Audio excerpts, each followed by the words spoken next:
What's up mga peeps? We are back dito sa aking channel.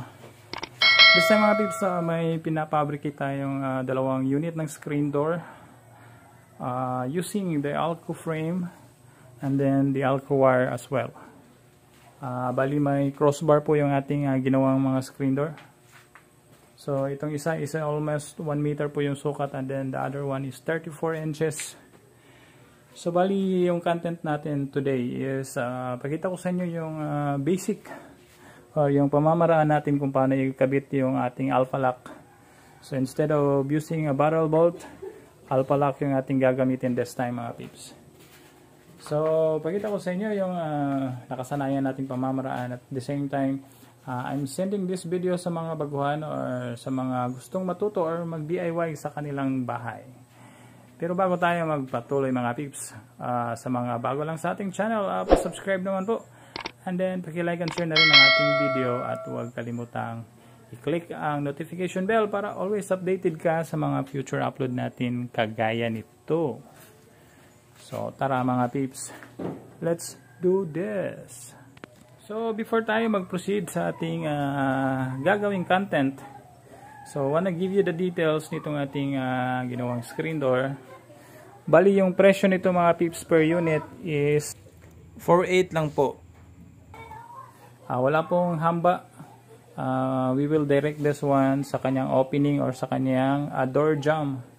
So pakita ko sa inyo yung details sa paglalagay natin ng crossbar. So I always advise na maglagay, or mas prepared ko po na lagyan ng crossbar yung ating mga screen door, dahil nga po aluminum lang siya, so hindi siya ganun ka durable. So para mas durable ng konti, we will put at least a crossbar kahit sa gitna lang mga peeps. There are some other fabricator na naglalagay ng sobrang dami at dito, or divide this one into 3. So yung kadalasan nating pinafabricate is half lang. So yan po, ito po yung ating kadalasang ginawang pagkakaltas sa Alco crossbar. Ayan. So I always use metal screw. So mas mainam po yung siguro analog yung kulay, or ganito siya mga peeps. But this one is flat lang, pero may analog po na metal screw para hindi siya gaanong ugly. But so far, hindi naman siya ganun ka pangit tignan mga peeps. That's fine. Kumbaga, for me, disclaimer lang mga peeps. Depende sa opinion nyo po kung pangit ba yung silver na metal screw. Pero as long as you fit it very well, kumbaga, very presentable po yung pagkakalagay ng ating crossbar. Ayan, kung napapansin nyo po, medyo 0-0 yung ating pagkakadugtong. As well as dito mga peeps. So without further ado, ito yung ating alpha lock. So bali ito yung kadalasan ginagamit na pang-lock sa screen door. Madali lang po ito mga peeps, pero mahirap po sa mga baguhan. So I am showing this one para sa mga gustong matuto at saka mag DIY. So like I said, without further ado, tara, let's do this. So ito po yung likurang bahagi ng ating screen door mga peeps. Yan. So bali yung measurement natin from here patungo sa sentro ng ating butas is 11/16 po.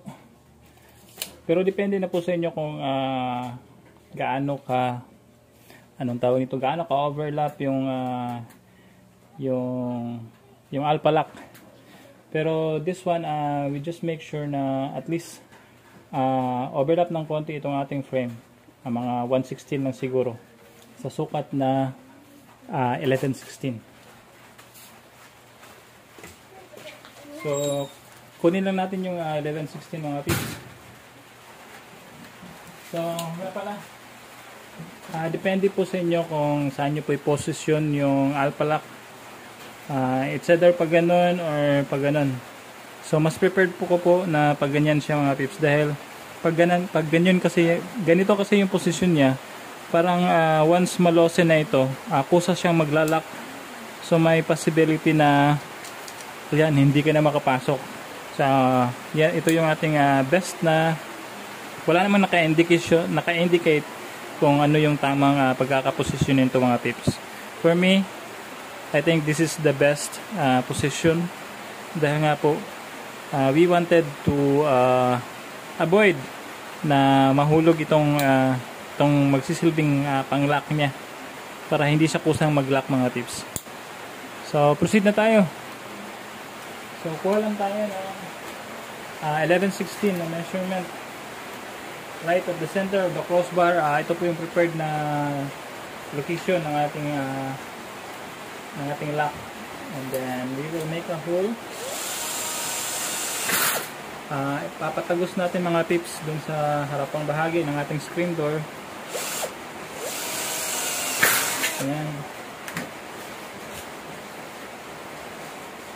And then saka natin gamitan itong ating isang barena na yung talim niya is stiff cone na bit. Bali yung pinakahuling part ng ating drill bit is yun na yung saktong butas para sa ating alpha lock.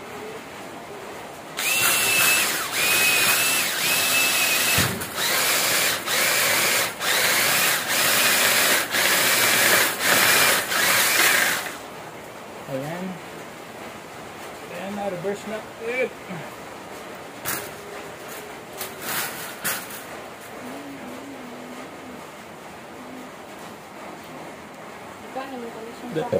Then dito naman sa may harapang bahagi,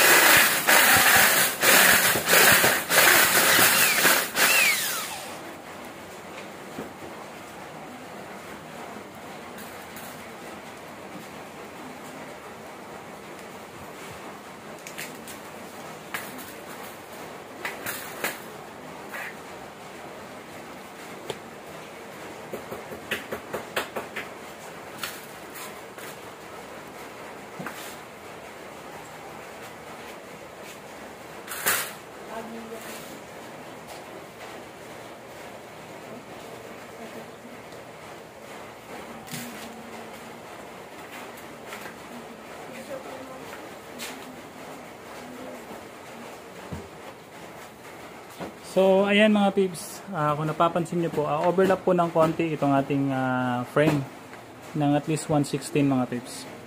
Then saka natin bubutasan ito using yung kanilang inclusion na screw. Ayan. Pagi it's almost 1 inch yung taas, 7 by 1 siguro ito yung sukat itong ating screw.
Then lagay lang natin itong planche, parang planche. Ayan, wait lang.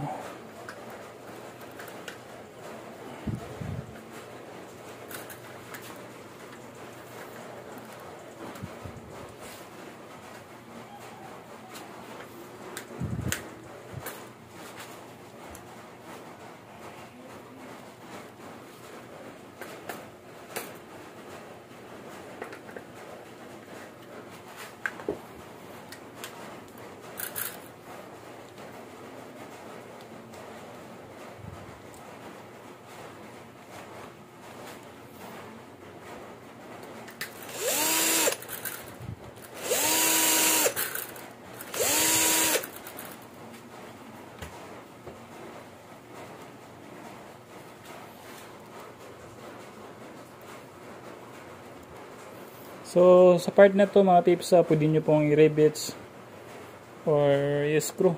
Depende na po sa inyo kung ano yung mas madali na at the same time mas presentable siya tignan.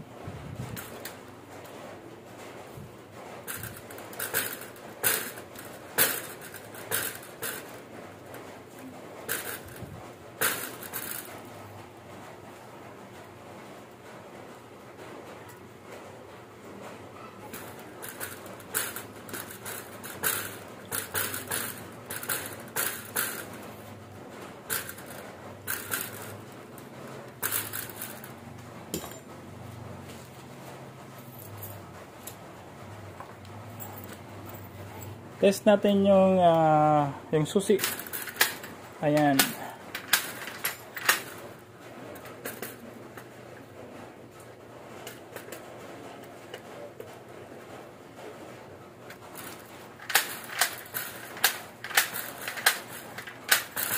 So, sobrang dali lang po yung process kung paano ikabit itong Alpha Lock. So, yan na muna ngayon mga tips. Sana may nakuha kayong konting idea, especially sa mga baguhan, kung paano ito ikabit ng mas malinis at saka mas madali.